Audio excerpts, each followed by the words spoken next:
Welcome once again to another edition of Quoth the Raven, Lewis Bright Raven. I'm your host, Lewis Bright Raven, 29-year veteran writer, artist, and editor of comics, science fiction, fantasy, horror, role-playing games.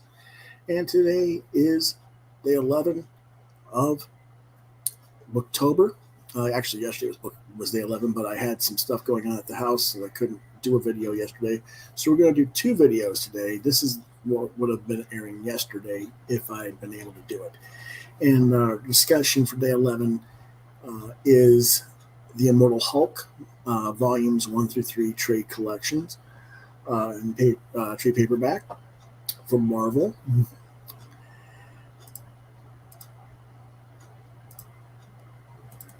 And let's start with the first one. Immortal Hulk Volume 1, $15.99, publisher Marvel Entertainment.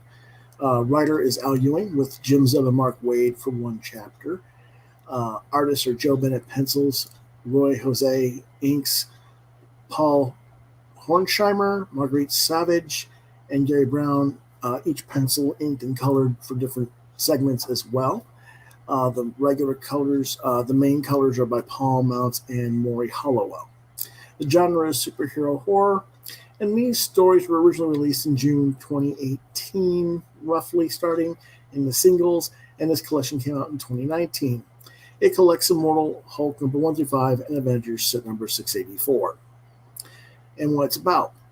Bruce Banner is dead and buried, but not even death is enough to keep the monster from within from its angry vengeance against the world. The night belongs to the Hulk, and even though Banner can die, the Hulk will rise again. The comic starts at a gas station where Banner is shot and murdered along with two others.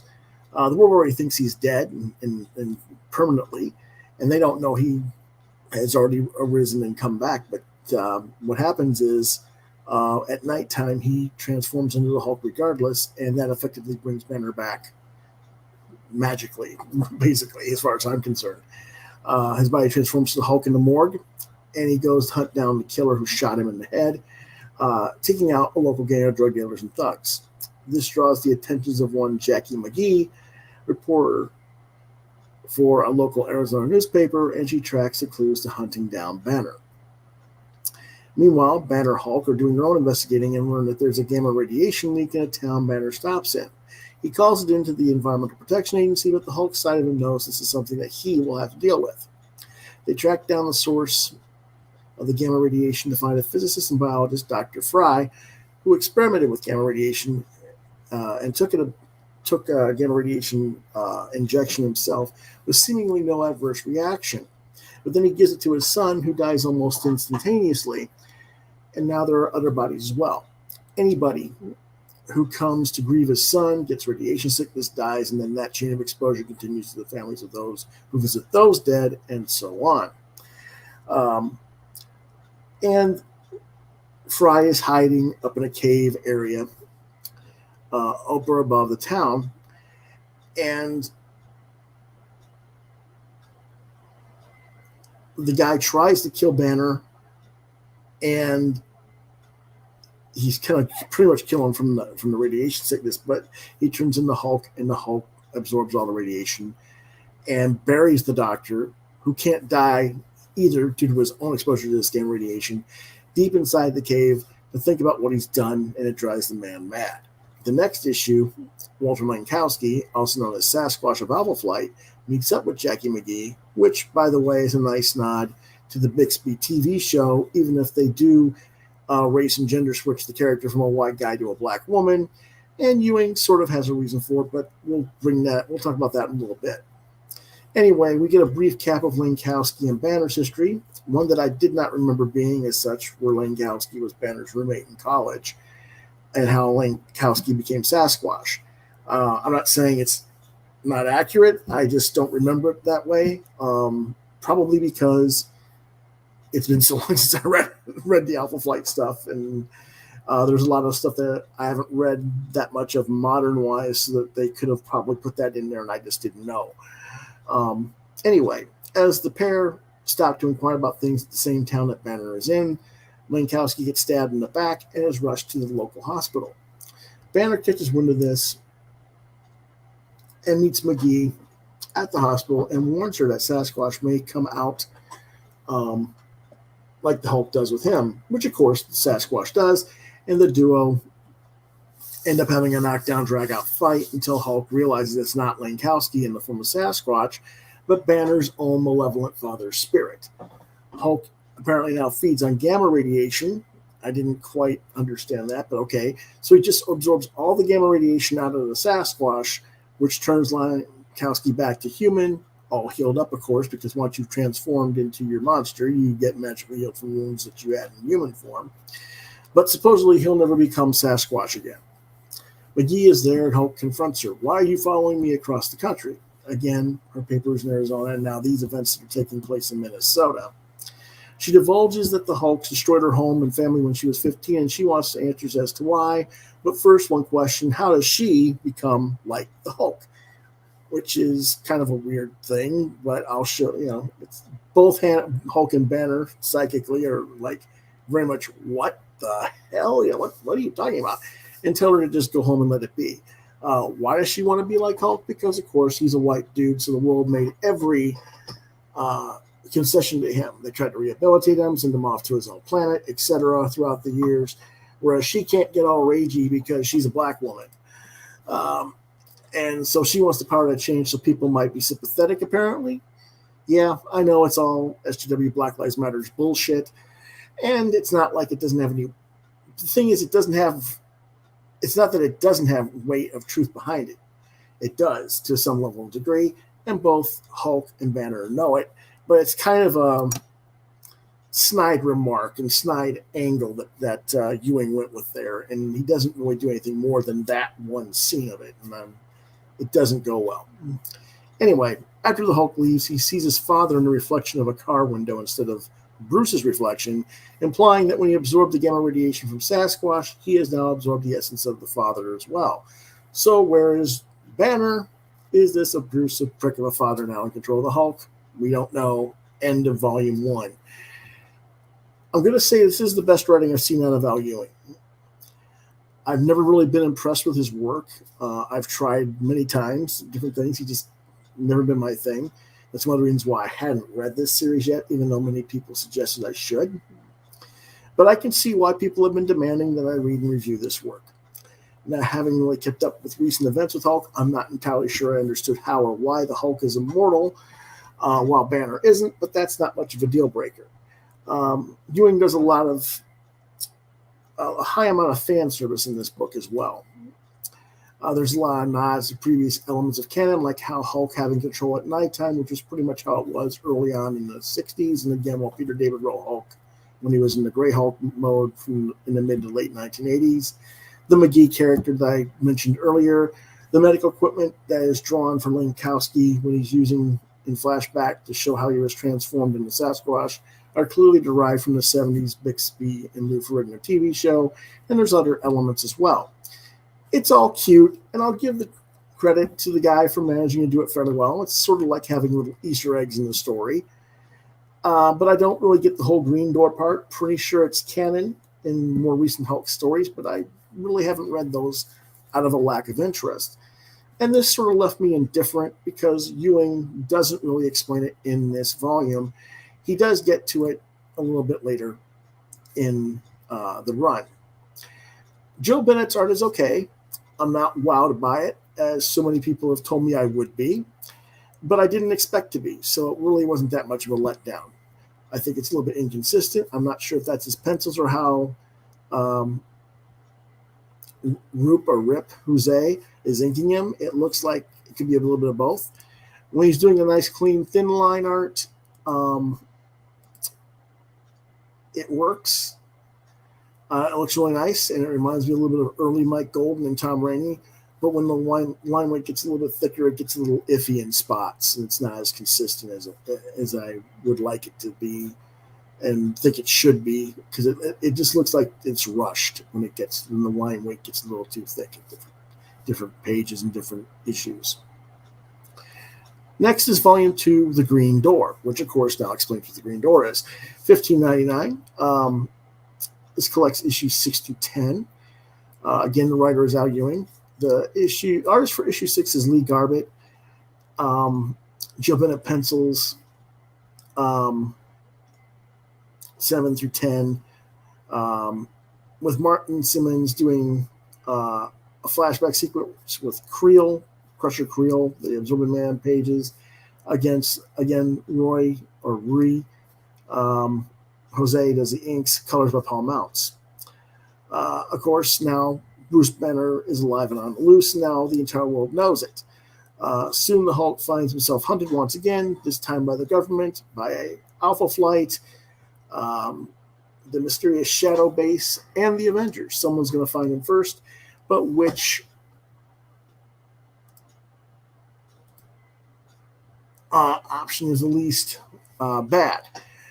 Well, that might not matter because Bruce has bigger problems. Something terrible has infected him, namely his father's spirit, or whatever it is. Something that has unspeakable plans for humanity, and the only one who knows about this dark infection is the Hulk himself. Not even Bruce really knows it, just Hulk. Meanwhile, Carl Crusher Creel, is just trying to live. Now to see what he's built for himself, he must do the impossible. The Absorbing Man must kill the immortal Hulk. But the Hulk is the one thing standing between the world of the living and the Green Door. I'm not going to give a full breakdown issue to issue this time. I'd be talking for 3 hours if I did it for every volume anyway. Basically, the Hulk beats the snot out of the Avengers. Tony Stark hits Hulk with a Helios laser that is akin to a nuclear weapon, which knocks the Hulk out long enough for the Avengers to turn the Hulk over to the government so that he's taken to Shadow Base, and they cut him into piecework with an adamantium blade, and his organs and body parts are separated in jars for the Shadow scientists to study. This doesn't kill Hulk, and why it doesn't kill Hulk isn't explained. But anyway, eventually, Hulk decides he's tired of waiting around and letting them screw around with his body parts. So he magically, literally, as it's basically explained, that Hulk is both gamma radiated and magic from another dimension, pulls himself back together and escapes captivity. And Shadow Base gives Absorbing Man another type of radiation to go and fight Hulk by allowing him to absorb the gamma radiation and kill him. And this sort of works, but as a result, the Green Door opens and the Hell dimension on the other side of the Green Door crosses into our dimension. Okay. Now, they sort of explain the Green Door, but not really. Yeah, okay, it's some sort of other dimensional Hell dimension gateway, and Hulk guards it somehow. Okay. The fight between Absorbing Man and Hulk in the later issues was reasonably done. I'm still not that keen on Bennett's art, to be honest, but it's at least interesting story-wise, and I'm not disappointed. I'm just not blown away as people have told me I would be. So at least I'm entertained, though, and I'll give the creators that. Volume 3, $15.99, Hulk in Hell. Nice cover here. As you can see, the Hulk is, this is what Hulk looks like when he is drained of his gamma radiation. This is a cover by Alex Ross. In fact, all the painted covers are by Alex Ross. Writer again, Al Ewing. Artist, Joe Bennett with Roy Jose, Bellardino Brado, and Rafael Fonteres as inkers. Eric Wen for flashback sequences in issue number 12. And Kyle Holtz does issue number 14. With all the color by Paul Mounts. What it's about? Well, Hulk in Hell ought to spell it out. Anyway, we're on the other side of the Green Door where quote-unquote Hell is. Hulk, Doc Samson, McGee, and others are all on that side, and Banner's being held captive in a sort of Green Door energy cage. We see the souls of others who have been caught up in the gamma radiation wake throughout the years. Thunderbolt Ross, Rick Jones, Betty Ross, etc., while Banner and Hulk's father is controlling the dimension. We see more of Banner's dissociative disorder in his psyche as the Kid Banner persona takes over temporarily for the Hulk. McGee talks to that side of him. Again, this is kind of like a acknowledgement of past storyline elements of the character. Peter David started doing that, and I don't know who all. I think Greg Pak played some with it some, but again, I was never really. I had left Hulk behind a long time ago, and I don't really remember all of it. But after they resolve this mess and they get and destroy the persona of Banner's father and bring Banner's soul psyche back into the Hulk's body, and things go back to normal, for the Marvel Universe. Doc Samson and Hulk have a kind of a therapy session discussion, and Samson realizes that the Hulk he's talking to is the Devil Hulk, and I roll my eyes a little bit when I hear him called that. And he thinks they're trying to find Betty Ross, but no, he's taking Samson to the grave of Rick Jones, who has dug himself out and is out and about roaming because he's come back from the dead. Samson's freaked out, but Hulk reminds him that Samson himself has been revived from the dead. They all revive from the dead because they're all immortal if they've got gamma radiation magics. And at this point, it's getting sort of redundant. Yeah, I know they're all immortals. Now explain why they're immortal. They don't really do that. And if I had been reading this series in singles, having read, like 14, 15, 16 issues of story, I have to say I would have stopped by now because Ewing just taking too damn long to get to the point of that. And I don't know. It's not that what he's telling is bad. He's not giving me enough information. And I'm getting a little antsy. Maybe he's just, spraying it out a little bit too thin. And it's in the next issue, which I haven't gotten to reading yet. We'll see. But this is as far as I got. I still have volumes 4 and 5 to read. But the truth is I was losing interest by the time I finished the third volume, which takes us through issue 15 of the series. Plus, remember, we had the one Avengers issue in issue 1. Now, I'm not saying I'm not going to read the other two, but I'm going to tell you, even when I finish reading them, I don't think I'll continue the series on through the whole of the run. I believe the whole of this run was 50 issues, and Volume 5 will only take me halfway to 25. That being said, I do get why people like the series. It is a reasonably well-done title.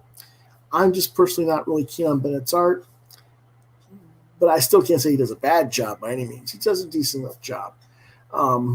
Ewing started off strong, but he seems to be meandering a bit by this point to me.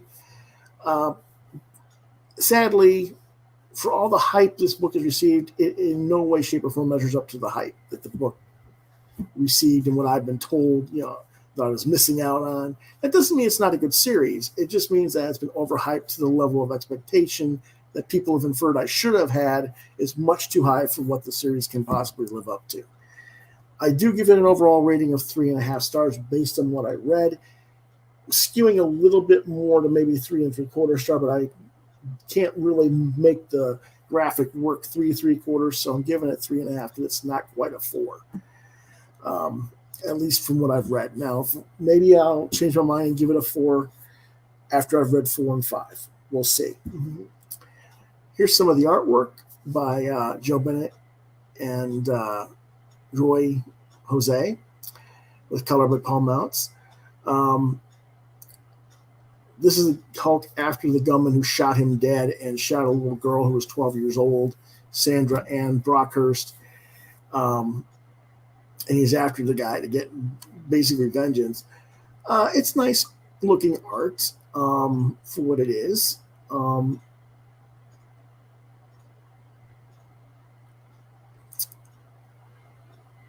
Some of the line weight is a little bit too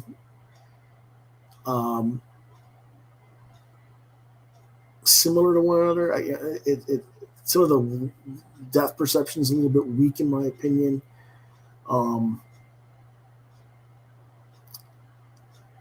But it's not bad by any means. And then there's another close up, and he says she was 12.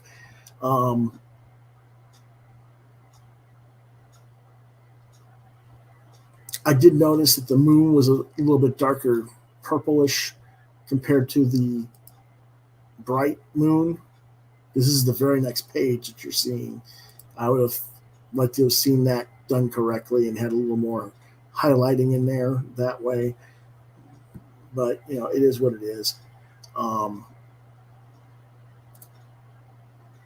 This is Sasquatch being discussed, his history, and Lankowski is explaining it to McGee. And I really don't like the way he draws Lankowski in human form. He looks way too much like Sabretooth, with this weird looking sideburns. It's basically like, he looks like Sabretooth wearing glasses, and that's just not Walter Lankowski to me at all. And I don't know, I just don't like the way Bennett draws Sasquatch's face very well in the beast form either. So just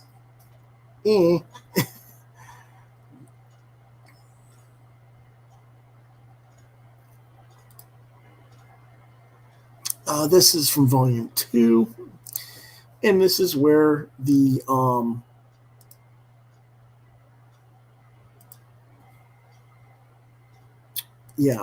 absorbing man has absorbed Hulk's radiation. As you can see, he becomes this weird no muscle on his bones. This really isn't a very good design. And the reason I say that is, biologically speaking, for him to have that much muscle mass and the gamma radiation, his bone structure needs to be much bigger than that. I understand what he's trying to go for visually, though, so, he should still be much bigger than that, just from the bone structure, though. If you want to have him look like he's got his musculature as desiccated from having no gamma in him. Crusher Creel being split open into a demonic version of himself there is kind of weird too, but and up on top, the actual Crusher Creel is in the hell dimension, whereas the monster's taken over his body and split him open and stuff. So, and that bottom right corner that you see the headshot in is one of the Shadow Force's snipers gunning for him, more or less.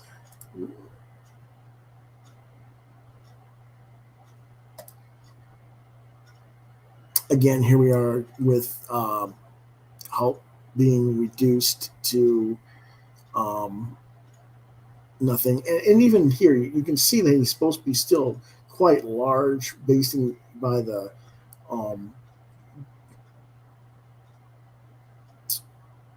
proportions of McGee comparative to him in the shot. But at the same time, I'm just kind of like, no. This looks really, really weird. The skin is, I understand it's supposed to have loose skin over that. He doesn't have the musculatures and stuff. It just looks weird and not really proportional to what it should be, in my opinion. But, it's still an aesthetic that, it's still aesthetically well drawn, and, it's interpretive. So, just because I'm not really keen on it doesn't mean it's bad. It's just not for me. And then this is where she talks to him, and she finds out that it's the child banner running the Hulk's mind right there.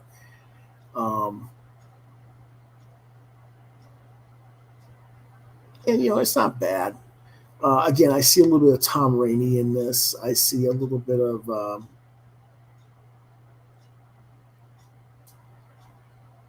Michael Golden in it a little bit as well. So, again, it's not bad art by any means. And that is our review for today for part 1, folks. We'll do part 2 a little bit later this afternoon. I have to go run some errands first. But what we'll be reviewing is Alien, the illustrated story by Archie Goodwin and Walter Simonson. And hopefully I'll be back before 2, but it might be a little bit later than 2. It might be 3. But tentatively it'll be 2 p.m. So hopefully I'll see you guys then. In the meantime, this week, again, I'll have the second episode later tonight or this afternoon. On the 13th, we'll have another Booktober, and we might even have a live draw. I'm not really sure. Thursday will be Booktober, and what did you get this week with comics reviews. Friday will be Booktober and possibly an interview with creator Drew Morrison. I have to get back in touch with him and get that confirmed. And then Saturday will be Booktober and Saturday Night TV Talk, Stranger Things Seasons 1 and 2. That is the schedule for the rest of the week. So until a little bit later this afternoon, I wish you well. If you enjoyed this episode, or you think others might, please hit the like, share, and subscribe buttons to continue to get content from this channel. As always, I thank you for watching and for your support. If you want to talk to me, find me on Facebook at Lewis.BrightRaven, at Twitter at LewisBrightRave2. If you want to look at some of my artwork, deviantart.com/BrightRaven is probably the best place to find some. You're watching Quoth the Raven, Lewis BrightRaven on YouTube exclusively. If you want to email me with questions, you want to inquire about art commissions or something, Quoth the Raven LBR72@gmail.com is the place to send that mail. And if I don't get back to you, either live on the show or via email, try lewisbrightraven@yahoo.com. I will see you guys a little bit later this afternoon. But until then, see you next time. Have a good day.